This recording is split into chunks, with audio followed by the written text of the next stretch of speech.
ድምፅ ብዙ ቱሪስት፣ ብዙ ሰው፣ ብዙ በሽተኛ፣ ብዙ ስራ ያለው ሰው አዲስ አበባ ውስጥ ተኝቶ ማደር አይችልም። በጣም በሚያሳዝን መንገድ ከምንም እምነት ሐሳብ ጋር ትስስር በሌለው በከፍተኛ ደረጃ መታወክ አለ።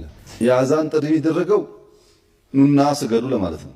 ሌላ ምንም መልእክት የለው። መልእክቱ ያልሰማችሁ ሰዓት ደርሷል ኑ ነው። ያ ሌላውን በሚረብሽ መንገድ ከሆነ የሚሆን አይመስለኝም።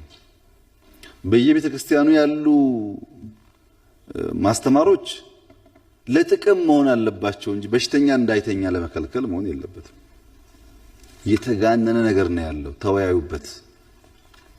የትም ዓለም የለም የሙስሊም የመጨረሻ የሚባለው ሀገር፣ የክርስቲና መጨረሻ የሚባለው ሀገር የሌለ ልምምድ ነው እዚህ ያለው።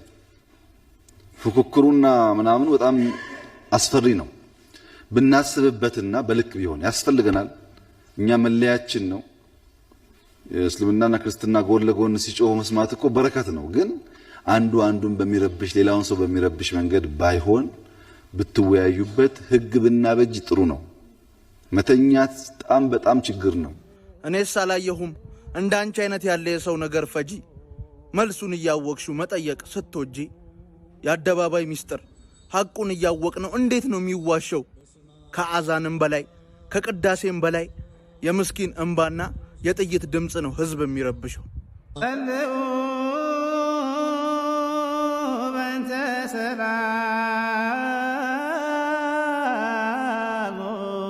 الله أكبر الله أكبر